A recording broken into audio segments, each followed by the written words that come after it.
इस दौरान हमने एक बहुत ही प्रॉमिसिंग यंग बिटिया को खो दिया। जैसा कहते हैं कि बेटियां सबकी साझी होती हैं, माँ बाप का और परिवार का जो दुख है वो हम सब समझते हैं, और इस दुख की घड़ी में हम उनके साथ खड़े हैं। और परसों रात, जैसा कि आप जानते हैं, वो परिवार की तरफ से एक मांग प्राप्त हुई कि इस केस की इन्वेस्टिगेशन को सीबीआई को दे दिया जाए। तो परसों रात को ये पहली मर्तबा ये डिमांड आई, जिसको तुरंत सीएम साहब ने उसको माना और ट्वीट भी किया। और कल सुबह फिर एक और डिमांड प्राप्त हुई कि इसका जो एक तीसरा पोस्टमार्टम एम्स से कराया जाए।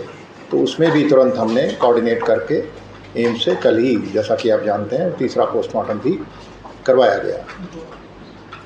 और इस केस के बारे में आपको पता है कि जो पहला पोस्टमार्टम है वो भिवानी में बोर्ड के माध्यम से करवाया गया था, और उसके बाद एहतियातन एक और पोस्टमार्टम पीजीआई रोहतक, जो हमारा सबसे पुराना, सबसे रेप्यूटेड हॉस्पिटल है स्टेट में, तो वहाँ से सेकंड पोस्टमार्टम कराया गया। डॉक्टर्स ने कुछ सैंपल लिए और वो सैंपल्स पे उन्होंने हिदायतें दी कि कुछ टेस्ट करवाए जाएं ताकि वो ओपिनियन अपनी दे सकें। वो सारे टेस्ट हमारी फॉरेंसिक साइंस लैब जो मधुबन में और रोहतक में हैं, राष्ट्रीय स्तर की लैब्स हैं, तो उनमें वो टेस्ट करवाए गए और सोमवार को कुछ रिपोर्ट्स प्राप्त हुई। उसके बाद पीजीआई रोहतक के डायरेक्टर ने एक बोर्ड ऑफ डॉक्टर्स, जो सीनियर डॉक्टर्स हैं, उनका एक बोर्ड बनाया और वो गठित करके वो सारी रिपोर्ट्स उनके सामने रखी गई, और पोस्टमार्टम की दोनों रिपोर्ट्स के आधार पे उन्होंने अपनी ओपिनियन दी। और जैसा मैंने बताया कि हमारे, और हम सब जानते हैं कि पीजीआई रोहतक में हमारा सबसे पुराना, सबसे रेप्यूटेड हॉस्पिटल है, बहुत काबिल डॉक्टर हैं, और हमारी जो फॉरेंसिक साइंस लैब्स हैं वो भी राष्ट्रीय स्तर की हैं और अंतर्राष्ट्रीय मानकों के मुताबिक वो अपने सभी टेस्ट करते हैं। तो ये जो निर्णय हुआ सीबीआई को देने का, किसी भी तरीके से कोई उनकी, हमारे जो वैज्ञानिक हैं और जो हमारे डॉक्टर हैं, उनकी निष्ठा और काबिलियत पर कोई प्रश्न चिन्ह नहीं है, बल्कि क्योंकि परिवार की मांग थी और ये ट्रांसपेरेंसी की एक जो कमिटमेंट है सरकार की, उसके तहत कि सब कुछ ट्रांसपेरेंटली किया जाए और जन भावना का ध्यान रखते हुए ये निर्णय लिया गया। और इसमें जैसे ही परसों रात डिमांड आई, उसको तुरंत मान करके इस केस को जल्दी ही ट्रांसफ़र कर दिया जाएगा। उसकी एक प्रक्रिया है, वो पूरी करके ये सीबीआई को चला जाएगा। और जिन परिस्थितियों में भी ये एक प्रकरण हुआ, ये सारा घटनाक्रम, वो सारी परिस्थितियां भी इसमें निकल करके सीबीआई की जांच में सामने आ जाएंगी। तो इस सारे प्रकरण में बहुत सारे लोगों ने, काफ़ी जो इलाके के, भिवानी ज़िले के सामाजिक लोग और दूसरे लोगों ने बड़ा अच्छा इसमें एक रोल अदा किया।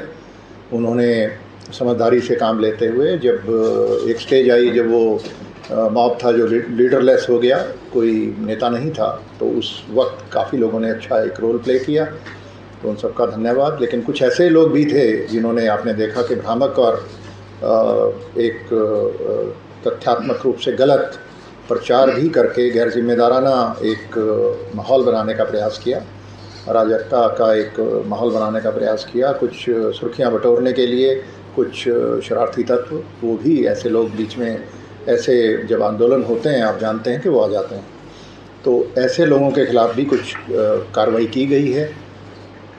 और मैंने कहा है अपने अधिकारियों को कि और ऐसे लोग जो भी हैं उनको चिन्हित करें, और ये इस तरीके के लोग पूरी व्यवस्था पर एक प्रश्न चिन्ह लगाने का प्रयास करते हैं सुर्खियां बटोरने के लिए, और एक अपने पॉपुलिज्म की वजह से, तो इनको चिन्हित करना ज़रूरी है, और जो भी कानून के मुताबिक एक्शन ज़रूरी है इनके विरुद्ध लिया जाएगा, क्योंकि इस प्रकार के लोग पूरे लोकतंत्र पर एक तरह से प्रश्न चिन्ह लगाने का प्रयास करते हैं। तो ये कुछ चीज़ें थी, और हम जो, जैसा आपको पता है कि कुछ पुलिसकर्मियों पर भी एक्शन हुआ, वो किसी इन्वेस्टिगेशन की किसी कमी की वजह से नहीं हुआ। वो एक परिवार की शुरू में ये बातें आई कि उनके साथ व्यवहार कुछ ठीक नहीं किया गया, तो उसके चलते विभागीय कार्रवाई जो हुई उसमें जो भी आगे उनको प्रिंसिपल्स ऑफ नेचुरल जस्टिस के हिसाब से जो हमारी प्रक्रिया है उसके हिसाब से मौका दिया जाएगा अपनी बात रखने का, और जांच आगे बढ़ेगी और जो जांच में दोषी पाया जाएगा उसके विरुद्ध कार्रवाई की जाएगी। सर ये मामले इतना सारा का सारा आपने देखा होगा कि जो इन्वेस्टिगेशन है पूरी की पूरी साइंटिफिक हुई अभी तक। ये सारी जो इन्वेस्टिगेशन की जो फाइंडिंग्स हैं वो 2 चीज़ों पर आधारित हैं, पोस्टमार्टम की रिपोर्ट और फॉरेंसिक साइंस में जो टेस्ट हुए लैब्स में उनकी रिपोर्ट्स।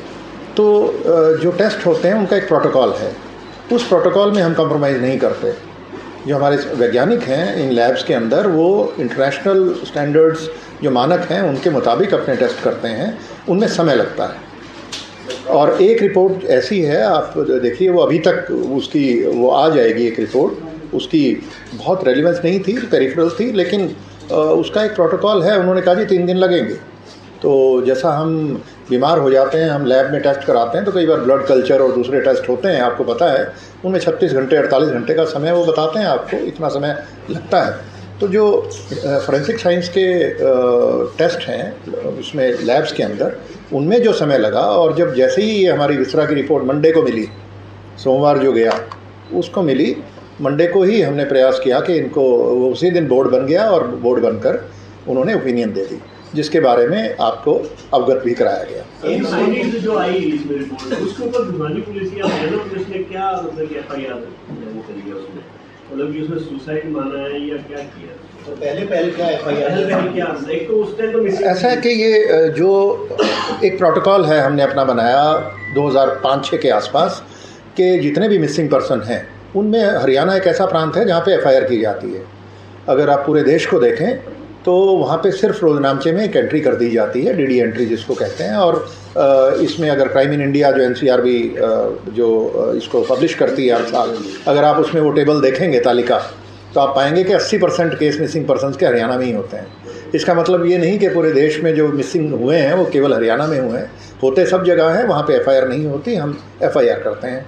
तो एफआईआर जो करते हैं वो जो धारा है उसकी 346 आईपीसी होती थी पहले, अब जो भी 127 या नए कानून में जो है 127(6), तो उसके तहत वो एफआईआर कर दी गई थी पहले ही दिन। जो हमारा प्रोटोकॉल है उसमें कोई डिले नहीं है। अब ये जो फंडिंग आई है इसमें बोर्ड ने दिए हैं, नौतर वालों ने दिए, भिवानी वालों ने दिए, इसके बाद पुलिस ने कुछ केस रजिस्टर किया है या ये सीबीआई ही करेगी? नहीं, केस तो हमारा पहले, देखिए एफआईआर एक ही रजिस्टर होती है एक प्रकरण में, आप जानते हैं, और उसी में अगर कोई धारा बनती है, अगर ये आता कि ये हत्या का केस है तो उसमें हत्या की धारा जुड़ जाती। लेकिन इसमें जो ओपिनियन आई वो विपरीत आई। हाँ, तो उसमें इसमें आपने ऐड किया है पहले। अच्छा, पहले क्योंकि ये बयान आ गया था, उनके शक के आधार पे इन्होंने जो मर्डर की जो धारा है वो ऐड कर दी थी। तो उसमें अब क्योंकि निर्णय हो गया कि ये सीबीआई को केस जाएगा, तो इसके बाद अब हम कुछ नहीं करेंगे। और जो एम्स में पोस्टमार्टम कल हुआ है उसकी रिपोर्ट भी मिल जाएगी, और वो भी सैंपल वो उन्होंने लिए हैं, उन सैंपल्स को भी हम सेंट्रल फॉरेंसिक साइंस लैब है, हम प्रयास करेंगे कि CFSL में भेजें। तो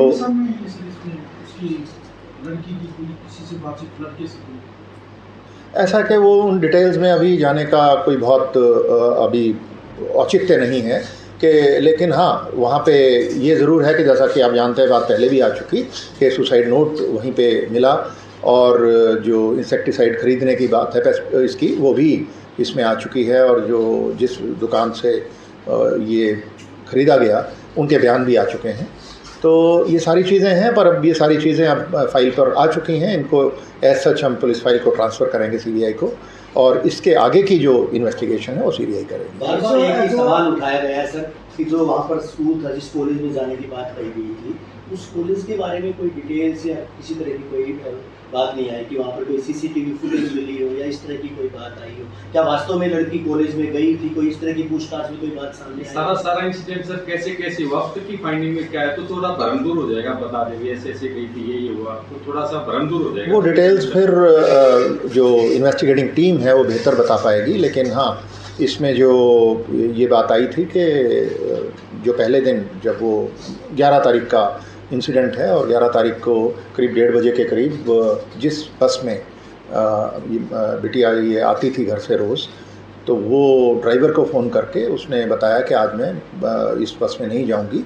और उसके बाद करीब आधे घंटे के बाद वो एक वीडियो फुटेज है जिसमें वो इंसेक्टिसाइड की दुकान पर उसकी प्रेजेंस बहुत दूर से है लेकिन वो दिखाई दे रही है। और जो इंसेक्टिसाइड ख़रीदने का एक रजिस्टर मेंटेन किया जाता है दुकान में, वहाँ भी एंट्री की हुई है दुकानदार ने। और दुकानदार के फिर बयान भी आए, उन्होंने बताया कि हाँ एक बच्ची आई थी और उसने ये परचेज़ किया। और उसके बाद की कोई उस एरिया में कोई सीसीटीवी कैमरे नहीं है, तो उसके बाद की कोई आई विटनेस अकाउंट हमारे पास नहीं है। पर उसके बाद फिर जो 13 तारीख को जब बॉडी मिली और वहाँ पे जो सबसे पहले देखा उस खेत के एक मालिक हैं, उन्होंने एक लड़का रखा हुआ है अपने, उसने सबसे पहले देखा। और उसने देखा कुछ एक जैसा बताया गया मुझे कि कुत्तों का एक झुंड था जो कहीं इकट्ठे वो जैसे किसी जानवर को खाते हैं, तो उसको शक हुआ ये उनको दौड़ाने गया तो वो कुत्ते एग्रेसिव थे, तो इन 2 लोगों ने मिलकर उसको उठाया तो डेड बॉडी को इन्होंने देखा। तो सबसे पहले देखने वाले ये लोग थे, उनके भी बयान हैं। और उसके बाद से बॉडी को शिफ्ट किया गया, सीन ऑफ क्राइम की एग्जामिनेशन करा के शिफ्ट करके जो पहला पोस्टमार्टम हुआ 13 को ही, उसकी जैसी रिपोर्ट आई उसके बाद परिवार संतुष्ट नहीं था, तो इसको रोहतक पीजीआई रोहतक के अंदर सेकंड पोस्टमार्टम का निर्णय तभी लिया गया और वहाँ पे भेज करके उस पोस्टमार्टम की पूरी वीडियोग्राफी भी करवाई गई। और उसके बाद की घटनाक्रम आप सभी जानते ही हैं। बहुत क्लियर व्यू है इसमें कि ये जितने भी अपराधी हैं अब जो अपने आप को गैंगस्टर प्रोजेक्ट करना चाहते हैं, इनको गैंगस्टर बनाने में एक ये जो प्रचार होता है ये बहुत बड़ा एक रोल अदा करता है। तो मेरी बहुत आप सबसे हाथ जोड़ के विनती है, अपील है कि हम इनका नाम और इनके गैंग्स का नाम कभी भी प्रचारित ना करें। मैं अपने मुंह से कभी इनका नाम नहीं लेता, ना लूँगा। और ये अगर हम सब फैसला कर लें और अगर मीडिया इसमें हमारी बात, इस छोटी सी रिक्वेस्ट को मान ले, तो ये इनकी गतिविधियाँ 80% खत्म हो जाएंगी। विपक्ष लगातार ये बात जोर दे रहा है कि हरियाणा में क्राइम का ग्राफ बढ़ा है, तो डीजीपी आप क्या मानते हैं सर हरियाणा में? हाँ, ये एक ऐसा मुद्दा है जो जिसमें ये बड़ा इंटरेस्टिंग भी है। तो हमने इस पे वैसे तो हर अपराध गंभीर होता है आप जानते हैं, और आंकड़ों से अपराध का आकलन करना कोई बहुत अच्छी बात नहीं होती, पर जब बातें तुलनात्मक की जाएं तो फिर और कोई चारा भी नहीं होता।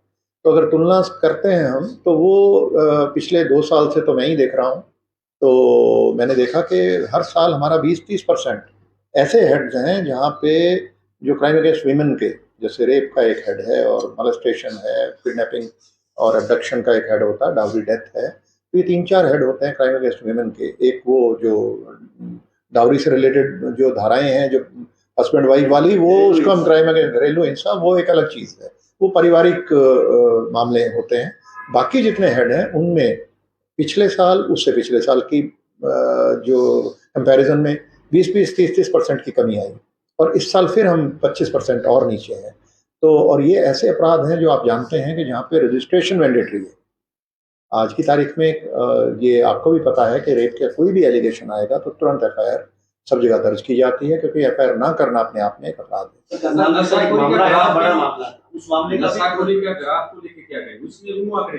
नशाखोरी की बात जहाँ तक करते हैं, हमने जो इसमें तो एक एक्शन प्लान बनाई और हमें ये समझ में आया कि हम गांव को एक यूनिट मान लें, गांव को और वार्ड को, शहरी क्षेत्रों में, और इनमें प्रयास करें डोर टू डोर जाके कि जो लोग नशे का शिकार हो गए इनको चिन्हित करके इनका इलाज शुरू कराएं, और अगर कोई बेचता मिलता है तो उसके विरुद्ध कार्रवाई करें। तो इसको हमने हमने एक पैमाने बनाए और अपने लोगों को लास्ट ईयर मैंने कहा सभी अधिकारियों को कि हम गाँवों को और वार्डों को नशा मुक्त बनाएं। सप्लाई चेन तोड़ने के लिए? जी हाँ, वो सप्लाई चेन के लिए तो जो हमारा पुलिस हर साल काम करती है, करीब 5,500 लोग हर साल गिरफ्तार होते हैं हरियाणा में, करीब 3700-3800 एफआईआर होती हैं एनडीपीएस एक्ट में। तो ये 5,500 में करीब 1,000 लोग हैं जो कमर्शियल क्वांटिटी के केसेस में गिरफ्तार किए जाते हैं। और कमर्शियल क्वांटिटी में जो गिरफ्तार होता है एनडीपीएस एक्ट में, उसमें आपको पता है कि 2 साल से पहले जमानत नहीं होती। तो करीब इन 1000 आदमियों को जब 2 साल एक आदमी, 2000 साल की सज़ा तो आपने शुरू में दे दी। तो वो जो सप्लाई साइड के, जैसा आपने पूछा था, तो सप्लाई साइड पे तो ये कार्रवाई चल रही है कई साल से, लेकिन प्रॉब्लम को सही तरीके से अगर हल करना है हमें डिमांड साइड को भी देखना होगा। तो डिमांड को हम कैसे कम करें, और जो लोग इसका प्रयोग करते हैं और इसके चंगुल में फंस चुके हैं उनको आइडेंटिफाई करके, उन परिवारों को काउंसलिंग करके, उनके साथ खड़े होकर के इन बच्चों का इलाज किसी तरीके से हम कराएं, डी एडिक्शन सेंटर तक पहुंचाएं, या ओपीडी आजकल हमारे सब अस्पतालों में है, डी एडिक्शन सेंटर्स में भी है, तो ओपीडी से ही काफ़ी लोगों को फर्क पड़ जाता है और कुछ लोग काउंसलिंग से भी ठीक हो जाते हैं। तो ये प्रयास हमारा चल रहा है सभी बॉर्डरिंग डिस्ट्रिक्ट्स में, और यहाँ पे भी दादरी में काफ़ी अच्छा काम हुआ, भिवानी में भी पीछे शुरू किया गया है। तो इसको हमने हर जिले में टीम बना रखी है जो डोर टू डोर जाएंगी, गाँवों को, एक एक गाँव को लेकर के डोर टू डोर जाके ये काम करेंगे। तो इसमें हमें कामयाबी कुछ हद तक मिली है, और हमारे अधिकारियों ने करीब 4000 से ज़्यादा गांव ऐसे हैं जो उन्होंने नशा मुक्त अपनी तरफ से घोषित किए। ज़रूरी नहीं कि वो सारे आज की तारीख में नशा मुक्त हो गए हों, पर अगर 70% भी हो गए तो वो भी एक अचीवमेंट है, और टारगेट हमारा ये है कि हम इसको 70% पे इस साल के अंत तक लेके जाएं। और जो पिछले 4000 गाँव हैं उनमें अगर कोई छूट गया, कोई ऐसा गाँव है जहाँ अभी भी बच्चे हैं जो नशा करते हैं, तो उनकी रीवेरिफिकेशन का एक मुहिम अभी पिछले 2 महीने पहले शुरू की, एक्स्ट्रा टीमें बनाई गई हैं और उनमें रीवेरीफाई कर रहे हैं, हर डोर टू डोर जा करके ये देख रहे हैं कि कुछ कोई और, कई बार क्या होता है कुछ लोग रिलैप्स कर जाते हैं, कुछ नए लोग नशा शुरू कर देते हैं, कुछ नए लोग आके नशा बेचना शुरू कर देते हैं। तो वो सारी चीज़ों का फिर से एक बार रीअसेसमेंट हो जाएगी, एक दोबारा से एफर्ट हो जाएगी, और प्रयास ये है कि हम इसको संख्या को, जो 4000 की संख्या है, इस साल के अंत तक 5000 से बढ़ा के 70% हम लेके जाएं, और बचे हुए 30% फिर अगले साल देखेंगे। एक जो मुद्दा है वो है हमारे फार्मासिस्ट, जो ये दवा की दुकानें हैं, यहाँ से कुछ ऐसी टैबलेट्स हैं, ऐसी दवाइयाँ हैं जो नशे के लिए इस्तेमाल होती हैं, और उनमें एनडीपीएस एक्ट में वो कवर नहीं होती, ये एक समस्या है।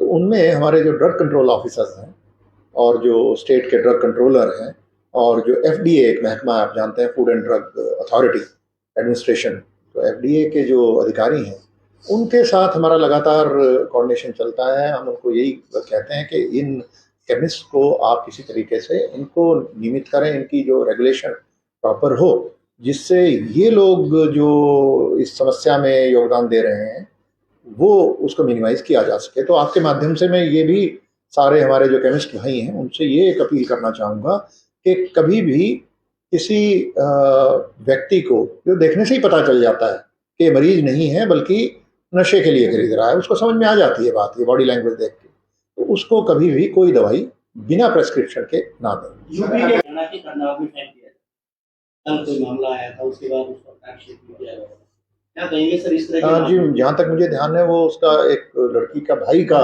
रोल आया कि वो भाई ने ही मर्डर किया उसके दोस्त के साथ मिलके, वो दोनों पकड़ दिए गए हैं, बैठे, तो वो दोनों पकड़े गए हैं।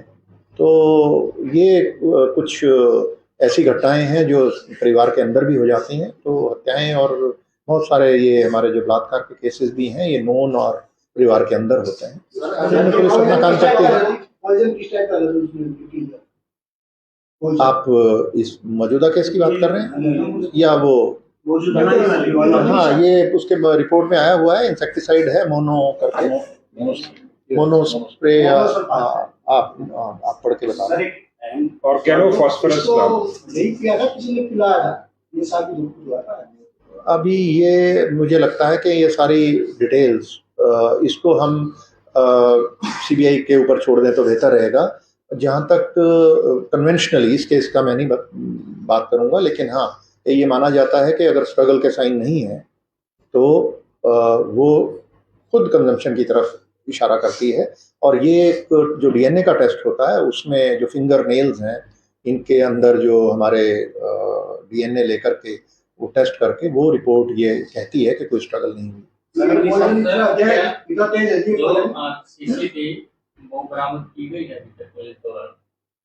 ये सारी चीज़ें अभी इन्वेस्टिगेशन में आएंगी, और इसको अभी तक जहाँ तक मुझे ध्यान है कुछ सीन ऑफ क्राइम पे कुछ वो मिली हैं डिब्बे वगैरह, पर एग्जैक्टली इससे कनेक्टेड कौन सा है ये अभी तक मिली है।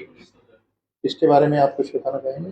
सर अभी तक जो वहाँ पे मौके पे जितनी भी बोतल्स मिली हैं उन सभी के बैच नंबर जिस दुकान से खरीदी है उसके बैच नंबर के लिए कंपनी से मैच किया जा रहा है।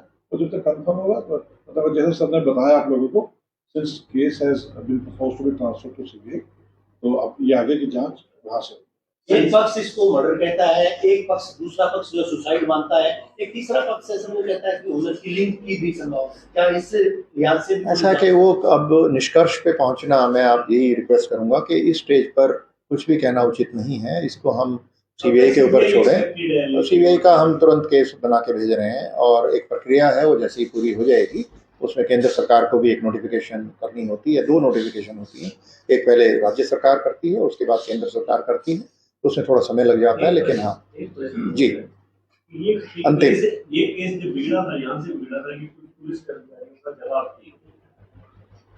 जब हरियाणा पुलिस का टॉप वो बहुत सॉबर है, क्या वो नीचे वाले पुलिस कर्मियों को ये ट्रेनिंग नहीं दी जाती कि लोगों के साथ इस तरह का बिहेवियर करें, ये हालात इसमें ना बिगड़े? हाँ, इसमें क्योंकि वो जो बात आई, जब ये बात आई कि कोई व्यवहार ठीक नहीं था, तो उस पे तुरंत उसका संज्ञान लेकर के उनके विरुद्ध जो विभागीय कार्रवाई है वो आरंभ कर दी गई।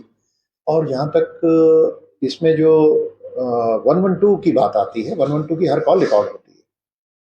इसमें भी जो कॉल आई उनकी रिकॉर्डिंग मैंने सुनी, तो मैं कहूँगा एसपी साहब से रिक्वेस्ट करूँगा कि बाद में आप सबको शेयर करेंगे। और मैंने पाया कि जो 112 में जो इनिशियल रिस्पांस था वो बहुत अच्छा था। उसको ये जो चंडीगढ़ का, तो उनकी काफ़ी ट्रेनिंग होती है, और यहाँ भी वही ट्रेनिंग हम अपने जितने भी ERV का स्टाफ है, जितने इमरजेंसी रिस्पांस व्हीकल्स हैं, इन पे जो लोग पोस्ट किए जाते हैं उनको भी वही ट्रेनिंग दी जाती है। यहाँ एग्जैक्टली क्या हुआ इसकी कोई रिकॉर्डिंग नहीं है, पर हाँ अब क्योंकि ये आरोप था और पीड़ित परिवार की तरफ से था, तो उस पर हमने पूरी उसको ध्यान देते हुए, तवज्जो देते हुए उनके विरुद्ध विभागीय जांच की प्रक्रिया शुरू कर दी। उसमें जो भी उसका नतीजा निकलेगा उस हिसाब से कार्रवाई की जाएगी। Thank you very much.